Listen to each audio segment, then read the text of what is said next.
passer tout le trajet en bus et le trajet en métro pour rejoindre l'hôtel. Mais du coup là il est 19h, on vient d'arriver.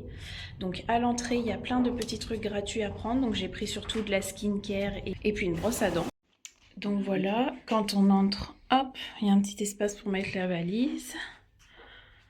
De quoi accrocher nos vestes, des petites pantoufles jetables. Donc là on a le lit qui est quand même assez grand, un petit espace salon avec la télé, une bouilloire, des tasses, un frigo. Je sais pas s'ils ont mis des boissons dedans parce que des fois ils en mettent.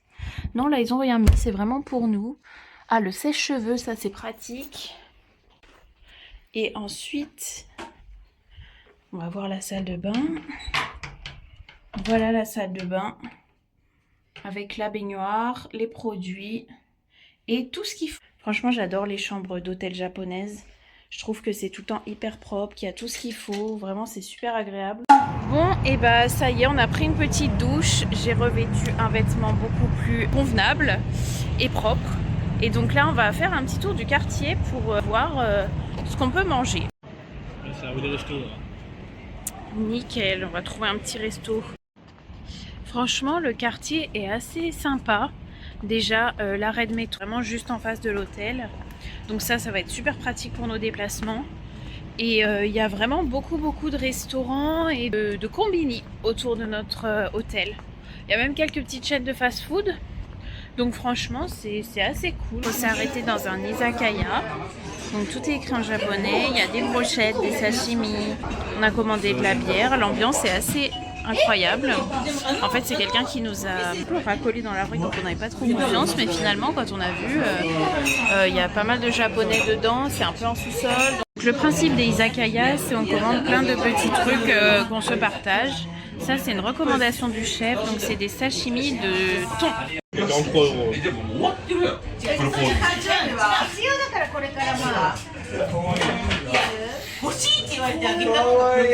Alors dans le restaurant, j'ai pas trop filmé donc je vais vous mettre en photo ce qu'on a mangé, mais vraiment on s'est pété le bide, et quand je vous dis péter le bide, c'est vraiment pas une blague. Et on en a eu pour un peu plus de 7000 yens. Franchement ça valait grave le coup. Là on est au combini pour regarder s'il n'y a pas des petits snacks et tout. Bon moi perso ça sera sûrement pas ce soir, mais il y a toujours un rayon frais, donc avec les bento et plats préparés du jour. Voilà, les sandwichs, les snacks.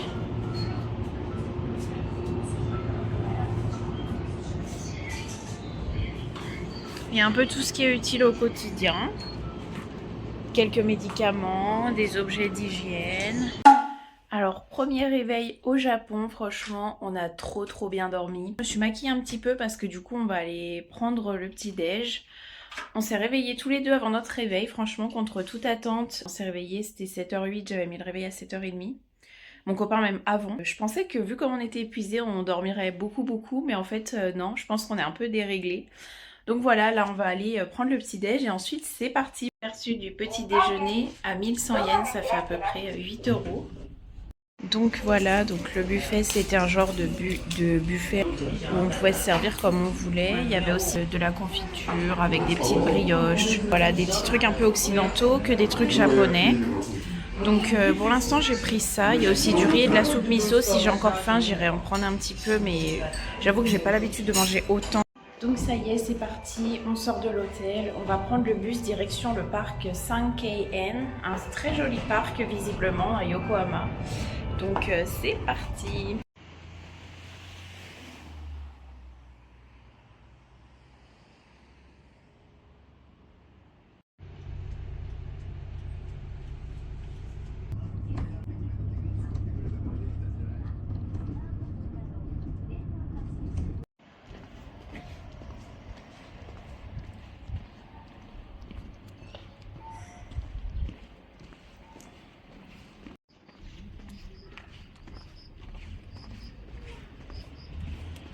Donc voilà, je pense qu'on est arrivé à l'entrée, c'est là-bas. Donc on va prendre nos tickets. Et oh là là, ça a l'air trop beau. Nous voilà arrivés au parc, franchement c'est paradisiaque. On est arrivé dès l'ouverture, du coup il n'y a personne. Il fait ni trop chaud, ni froid, ni quoi que ce soit, il fait juste trop beau. Et c'est juste magnifique.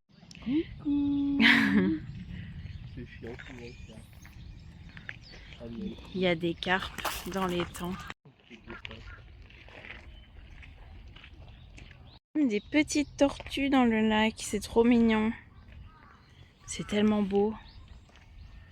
Tellement beau et tellement reposant. C'est magnifique. Donc là, dans ce pavillon, il y a un mémorial. Donc on va aller faire un petit tour. Mais par contre, je ne pourrais pas filmer à l'intérieur, je pense. Il y a pas mal de choses à faire, mais là, j'ai l'impression qu'il y a un genre de petit jardin japonais où on peut aller. Franchement, en plus, il y a des dames en kimono juste devant nous. On a l'impression d'être dans une autre époque. En fait, le pavillon qu'on a vu, c'était un pavillon de réception de cérémonie du thé. Donc on ne pouvait pas rentrer ni quoi, mais ça explique pourquoi tous les Japonais qu'on croisait étaient en kimono. Donc dans les autres salles, j'avais pas le droit de filmer ni de prendre des photos, mais dans celle-ci, oui. Après là, c'est surtout des documents écrits et des photos de comment a été constitué le pavillon. Mais franchement, le reste de l'exposition était vraiment bien aussi. En fait, c'est tout un pavillon de style traditionnel, le musée. Et donc il y a des expositions avec des estampes et des instruments, plusieurs choses qui datent d'il y a plusieurs siècles. Donc là, on est à la fin de l'exposition. Et là, il y a un endroit où on peut se poser et regarder un petit jardin à travers la vitre. J'essaye de ne pas faire trop de bruit pour pas déranger parce qu'il n'y a vraiment aucun bruit. C'est vraiment hyper magnifique et reposant. Voilà, une visite très zen. Donc là, il y a un petit stand. Je crois que c'est un stand de bière. Donc voilà, ça c'était le pavillon. Donc on en est sorti par là avec le petit stand. Et donc là, on va voir un petit peu tout ce qui se passe par là. Il y a l'air d'avoir pas mal d'établissements pour manger et tout. Bon, nous, on n'a pas faim, hein, donc on les regarde juste pour l'instant. Mais c'est une visite qui est très très agréable. Donc là, on va emprunter ce petit chemin qui monte pour aller vers la pagode. Je sais pas si vous avez fait attention, mais dans les premières vidéos que j'ai prises, on voit au loin, au-dessus de la colline, parmi les arbres, une pagode. Et donc là, on va aller voir. Oh mon Dieu. On était tout en haut de la petite colline. En fait, c'est pâle. En fait, la pagode, c'est un observatoire avec une vue de fou.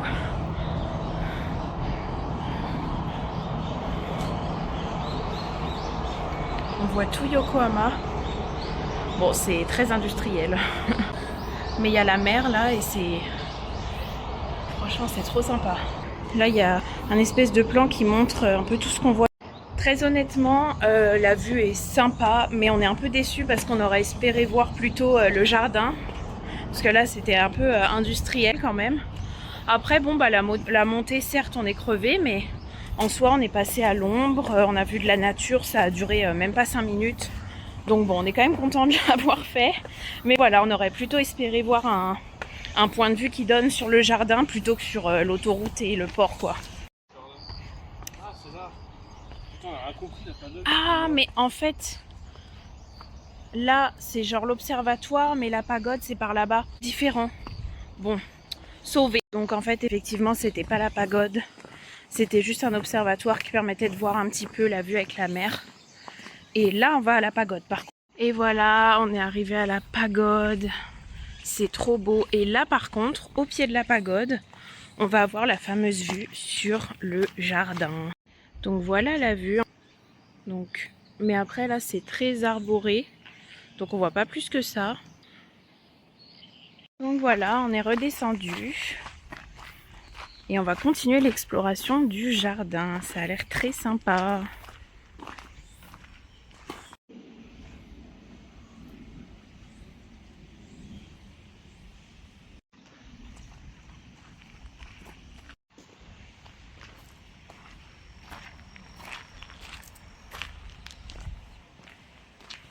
Donc là, on est devant l'ancienne résidence de la famille Yanohara et on peut rentrer dedans. Ça sent l'encens. Donc on va aller voir ça. Vraiment, le staff, il est trop sympa. Ils nous ont pris en photo, ils nous ont dit allez-y, approchez-vous, vous avez le droit de vous asseoir, machin et tout. Là, il y a de la fumée parce que j'ai l'impression qu'il y a quelque chose qui est en train de brûler à l'intérieur, genre de peut-être un truc d'encens ou je sais pas trop, j'avoue. Mais on ne pouvait pas rentrer à l'intérieur, on pouvait juste regarder. On a parlé avec un monsieur, genre on a parlé en japonais, il était trop content. Il nous a demandé d'où on venait et tout. Il nous a pris en photo, il nous a fait des recommandations de voyage et tout.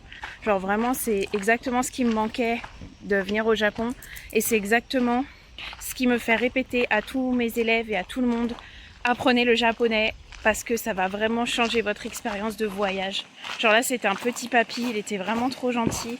Et c'est ça que j'aime dans mes voyages au Japon en fait. C'est ça qui me fait donner envie d'apprendre le japonais. Voilà, regardez comme on est bien là. Donc voilà, on a quasi fini le tour du parc. Là on revient là où on était au début. Il y a le petit bateau où il y avait tous les canards là au début. On va rejoindre l'entrée principale. Donc on a payé 900 yens par personne. On a même pu avoir accès au mémorial et tout. Ça nous a duré un peu plus d'1 heure la visite quand même. Donc prévoyez une bonne heure si vous voulez avoir le temps. C'était vraiment super. Donc voilà, là on se dirige de nouveau vers l'arrêt de bus pour se rapprocher un peu du centre-ville parce que le parc il est à environ 25 minutes de bus. Et on s'est arrêté dans une petite boutique pour prendre des boissons. Donc moi j'ai pris du thé vert frais. Et Emeric, toi t'as pris quoi? C'est du thé vert mais au citron, pareil, frais, parce que c'est pas si chaud que ça, mais avec l'humidité quand même et le fait d'avoir marché, on a très vite chaud. Donc là on fait juste un petit crochet par la chambre parce que du coup j'ai pris des gâteaux français, des bouteilles de vin et tout que je vais donner à mon ami. Et ensuite on va faire une petite sortie à 4 au quartier chinois du coup de Yokohama. Voilà, donc on a rendez-vous à midi. Donc là, on va rejoindre du coup mon ami Miyu et son copain. À la base, je voulais lui amener les petits souvenirs que je lui ai pris de France maintenant, mais en fait, il y a un gros sac parce que je lui ai pris, comme je vous ai dit, des gâteaux et du vin. Donc je lui ai dit que elle m'accompagnera à l'hôtel et qu'on lui donnera à la fin parce que sinon, ça va être un peu encombrant de se promener avec ça pendant toute notre sortie. Là, on sort du métro pour rejoindre Miyu et son copain. Et donc on voit très bien qu'on va vers le quartier chinois grâce aux décos. Donc voilà, en fait ça c'est la du quartier chinois. Donc ça c'est nos amis. Et là on va juste en fait aller dans des petites échoppes et manger ce qu'on trouve. C'est un peu le principe des rues chinoises. Kawaii! Donc là on s'est arrêté à un stand et on va manger des trucs comme ça qui sont mignons. Hi, ça c'est Miyu mon ami et ça c'est Shun son copain et Emeric mon copain.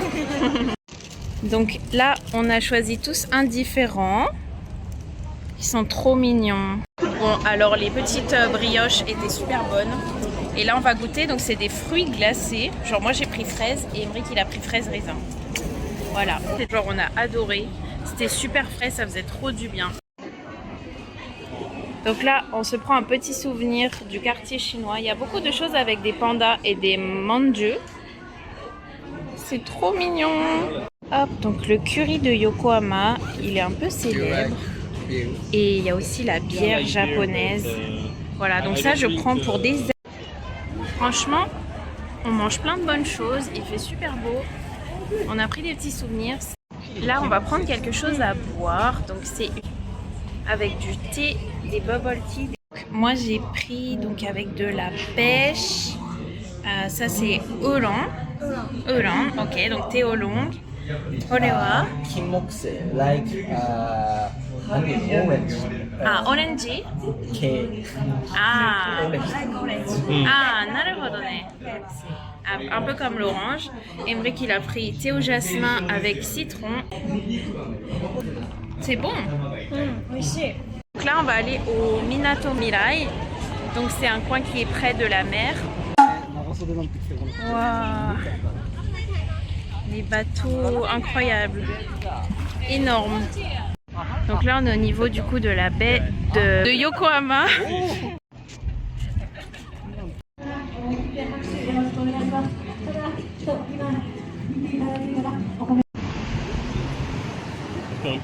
Donc là on se promène sur le front de mer et on va voir un très célèbre bâtiment rouge. Il fait très chaud, je dois avouer. Il est à peu près 14 h. Le fameux entrepôt en briques rouges est là-bas. Je vais prendre le bâtiment rouge là en photo parce que c'est un peu un truc célèbre à Yokohama. Mais il y a un Oktoberfest juste devant. Il y a genre une espèce de festival. Donc là, on vient d'entrer en fait dans l'entrepôt rouge et en fait, il y a plein de magasins de souvenirs. On est rentré dans un magasin mignon. C'est le magasin préféré de Miyu. Il y a plein de jolies illustrations, genre sur des boîtes, des cartes postales. Plein de choses. C'est trop mignon. L'ambiance fait un peu penser au studio Ghibli.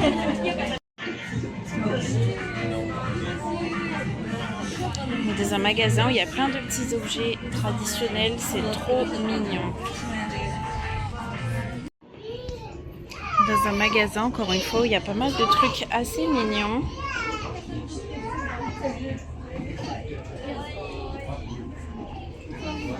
Là, il y a un café genre Disney qui a l'air incroyable, mais on pense que c'est uniquement sur réservation, mais on pouvait s'installer comme on voulait, donc on a pu rentrer, il n'y avait pas besoin de réservation. Donc j'ai pris un petit flan à la citrouille avec des fruits frais en forme de daisy. Donc ça c'est un mocha à l'orange dingo. On nous a offert des petits dessous de verre comme ça. Ça c'est une eau au citron et à l'ananas avec Donald. Miyu elle a pris un... Café latte with oat milk. Café latte avec du lait d'avoine. Et donc ça c'est des pâtes Mickey qui saute dedans. Hai, oishi. C'est un peu cher mais bon ça c'est normal, on est dans un truc Mickey. Et du coup à la sortie il y a un petit shop de souvenirs et de produits limités Disney. Là on est sorti un peu de la zone de Minato Mirai. En fait on est super pas loin de l'hôtel, donc là on y va à pied. On va donner du coup les petits souvenirs de France à Miyu et son copain.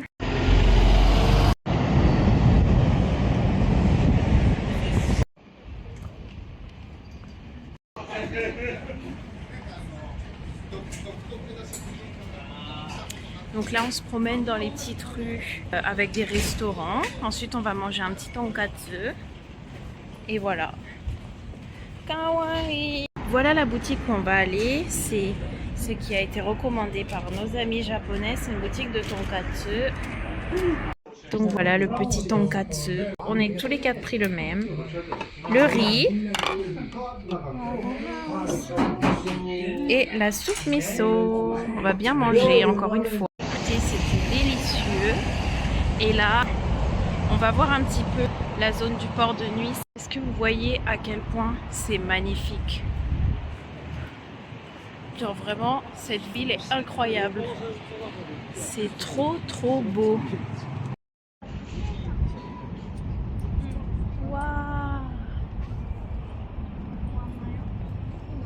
On vient de quitter Miyu et Shun. Là, on est en train du coup d'aller jusqu'à un magasin de seconde main que Emric avait vu lors de son premier voyage à Yokohama. Et puis on va pas rentrer très tard parce que j'ai pas 1 milliard de batterie et on aimerait bien faire tourner une machine avec nos habits d'avion dedans. Voilà. Donc, on est arrivé au Sogo Department Store, donc c'est là qu'il y a la boutique. Je vais vous faire une petite vidéo. J'ai plus beaucoup de batterie donc je pense que je pourrais pas trop filmer, mais je vous expliquerai un peu tout ce qu'on a acheté aujourd'hui quand j'aurai plus de batterie. Je vais vous montrer quand même un petit peu le magasin, mais là je pense qu'on est dans un très bon truc. Donc j'ai presque plus de batterie, mais en gros là on a un Pokémon Center et un magasin Pokémon. Et c'était pas dans le Sogo Department Store, c'était dans le Marui. Voilà, donc c'est aussi un department store. Et regardez ça. Oh là là. Je peux pas trop vous filmer, mais voilà le Pokémon Center de Yokohama. Donc voilà, fin de journée, on est rentré à l'hôtel. Là, il est 21h18. J'ai pris une petite douche et je vais vous montrer un petit peu ce que j'ai acheté aujourd'hui. Dans la rue chinoise, donc c'est un porte-clés Hello Kitty and Friends avec la porte d'entrée du quartier chinois. Ça c'est Emric qui a pris ça, c'est un petit cochon avec écrit Yokohama. Voilà. Donc j'ai pris du coup un petit porte-clés comme ça, c'est un panda dans une spécialité chinoise. Voilà. Donc ça c'est pour des amis, j'en ai pris 2. Voilà, c'est du curry spécial de Yokohama. Miyu, donc mon ami avec qui j'étais aujourd'hui, m'a dit que c'était un peu une spécialité. Donc en premier il y a cet aimant là avec écrit Yokohama.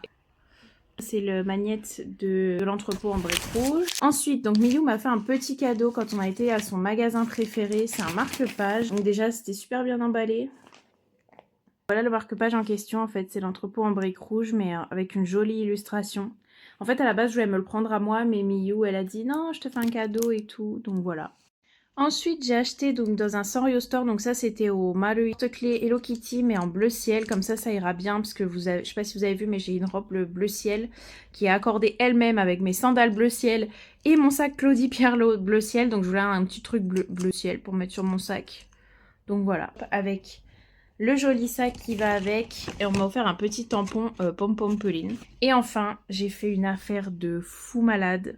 Donc ça c'était dans un magasin d'occasion qui était au 7e étage du Marui. Cette magnifique figurine de Doremi Magique, genre elle est super grosse.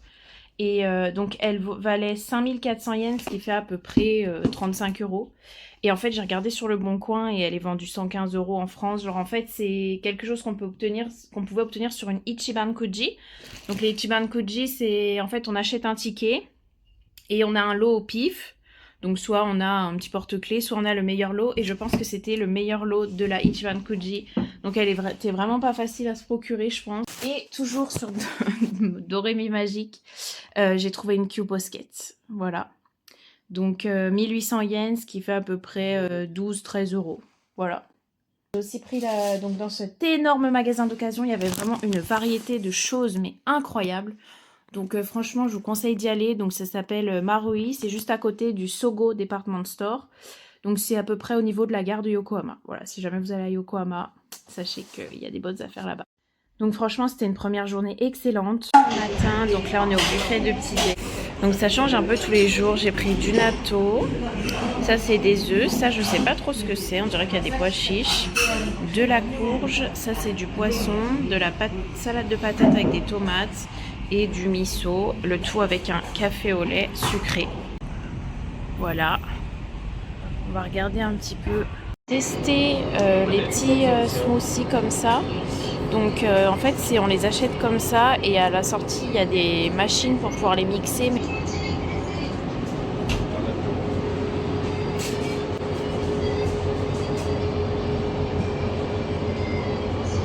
Produits saisonniers d'automne, donc bien sûr des Mont Blanc, des flans à la citrouille, des trucs fourrés à la patate douce. Donc voilà, là j'ai mis mon petit smoothie dans la machine, il est en train d'être mis. Donc voilà mon petit smoothie que je vais boire donc, juste après le petit déj, mais bon c'est léger, c'est un truc avec de l'ananas, du gingembre, des trucs comme ça. Et je voulais vraiment tester. On s'est posé un peu dans la chambre, on a rangé un peu nos valises et on a fait le check-out. Et donc là on se dirige en direction du musée de la Cup Noodle de Yokohama et qui ouvre à 10 h, donc on sera à pile poil pour l'ouverture. Donc on a demandé à l'hôtel de garder nos bagages.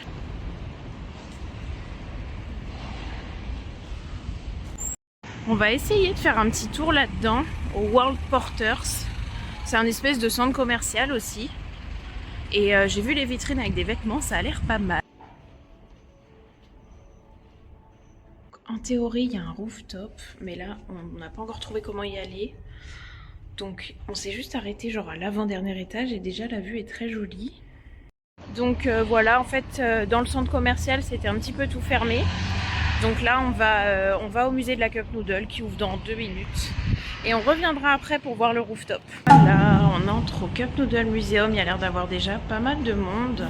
Là, je viens d'acheter les tickets à l'entrée. Elle m'a donné un petit guide. Et là, du coup, on va déjà commencer par le premier étage qui est le musée. Ensuite, on va fabriquer notre propre Cup Noodle. Voilà. Dans une pièce entièrement recouverte de Cup Noodle. Là, il y a une statue du créateur de la Cup Noodle. Toute l'histoire de la Cup Noodle. Une reproduction de là où genre l'inventeur de la Cup Noodle a inventé la Cup Noodle, genre c'est sa maison, c'est trop bien.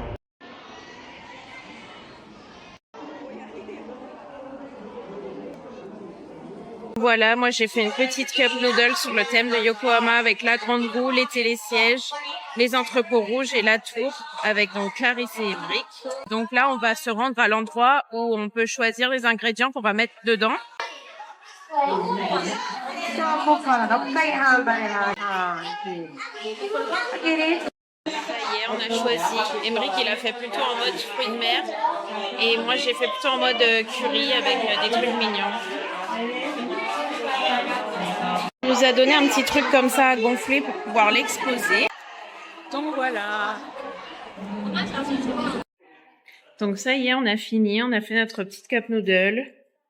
Et on va aller du coup maintenant à la boutique. Là, on est sorti du musée de la cup noodle. On a pris des petits souvenirs. On a pris 2 bougies en forme de cup noodle. Et en fait, quand on l'ouvre, la cire, elle est en forme de topping. Donc c'était trop mignon. J'ai trouvé ça trop beau. J'ai aussi pris un petit sticker au World Porters Rooftop. Et on va du coup admirer la vue. Et ensuite, on repart. On est au rooftop. C'est incroyable. Il y a un golf.